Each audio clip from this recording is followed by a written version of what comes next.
Hello दोस्तों, कैसे हैं आप सब। आज की हमारी कहानी है जमाई का फ़र्ज़। निधि अपने कमरे में बिस्तर पर बैठी अपनी मम्मी के बारे में गहरी सोच में डूबी हुई थी। अब से पहले उसे कभी अपनी मम्मी की इतनी फिक्र नहीं हुई थी। 4 साल पहले जब उसकी शादी वरुण के साथ हुई थी तब वह अपनी मम्मी को लेकर बेफिक्र थी, क्योंकि उस वक्त उसके पापा मम्मी दोनों साथ रहते थे। उसके पापा मम्मी दोनों एक दूसरे से बेहद प्यार करते थे और सुख दुख में एक दूसरे की सेवा करते थे। अपने मम्मी पापा की इकलौती बेटी थी वह। मायके से विदा होते वक्त जब मम्मी पापा दोनों से गले मिलकर रोने लगी तब उसके पापा ने उसे समझाते हुए कहा, बेटी ससुराल में जाकर अपनी सास की सेवा करना, हमारी चिंता मत करना, हम दोनों हैं ना एक दूसरे की चिंता करने के लिए। अपने पापा की बात सुनकर उसके चेहरे पर मुस्कुराहट आ गई थी और खुशी खुशी वह मायके से विदा लेकर अपने ससुराल आ गई थी। ससुराल में आकर उसने अपने पिता की आज्ञा का पालन करते हुए वह हमेशा अपनी सास की सेवा करती थी और उन्हें खुश रखने का प्रयास करती थी। खुशी खुशी उसके जीवन का हर लम्हा बीत रहा था कि कुछ समय पहले रात को सोते समय उसके पापा का दिल का दौरा पड़ने से देहांत हो गया था, जिसके कारण सदमे से उसकी मम्मी को भी माइनर अटैक पड़ गया था।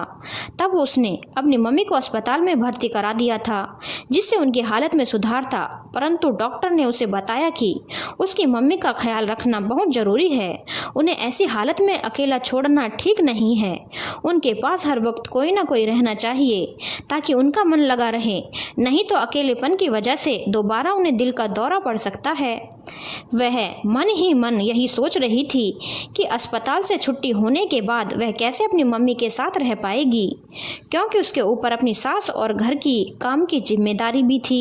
ऐसे में एक साथ मायके और ससुराल दो जगह की जिम्मेदारी वह कैसे निभा सकती थी। वह सोच में डूबी हुई थी कि तभी उसके पति वरुण कमरे में आ गए थे। उसे चिंतायुक्त देखकर वह बोले कि सोच में डूबी हुई हो।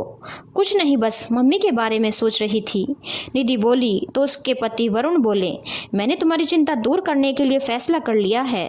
कल अस्पताल से छुट्टी के बाद तुम्हारी मम्मी को यहीं घर पर लेकर आऊँगा। अब से वो हमारे साथ ही रहेंगी।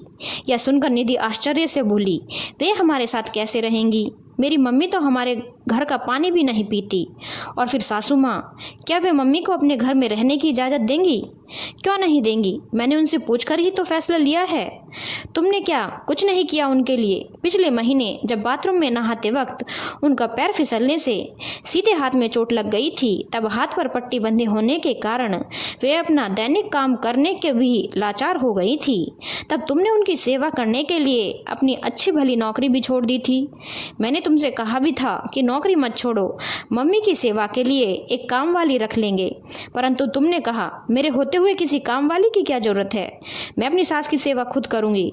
तुम बैंक में मैनेजर की जॉब करती हो, जिससे आसानी से घर का खर्चा चल जाता है। नौकरी तो मैं दोबारा भी कर लूँगी, परंतु जिंदगी में सेवा का मौका भाग्य से ही मिलता है। तब तुम्हारी बात सुनकर मुझे तुम पर बेहद गर्व हुआ था। तुम्हारी सेवा के कारण मम्मी के हाथ की लगी चोट जल्दी ठीक हो गई थी, जिससे मेरे दुख तुम्हारे हैं, वैसे ही पत्नी जो तुम्हारे दुख मेरे भी तो समझदारी है। शादी के बाद हमने सुख दुख में एक दूसरे का साथ देने का फैसला किया था, इसलिए पत्नी जी अब मेरी बारी है अपना फर्ज निभाने की। जब तुम अस्पताल से अपनी मम्मी से मिलकर आई, उसके बाद ही मैंने तुम्हारी मम्मी से यहाँ आने के लिए रजामंदी ली।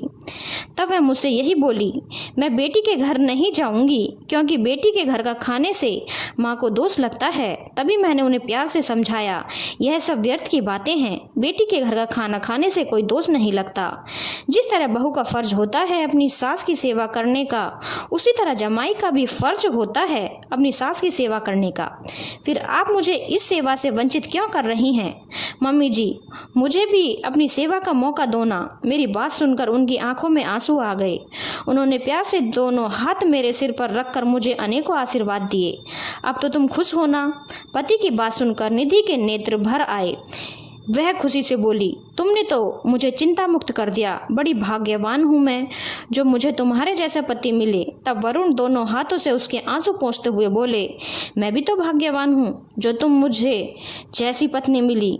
पति की प्यार भरी बातें सुनकर निधि मुस्कुराकर उसके गले लग गई।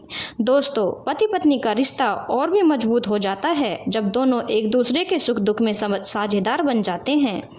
जिंदगी का हर लम्हा खुशी से बीत जाता है जब पति दुख में अपनी पत्नी का साथ निभाता है। धन्यवाद दोस्तों। अगर आपको कहानी अच्छी लगी हो तो चैनल को लाइक, शेयर और सब्सक्राइब करना ना भूलें।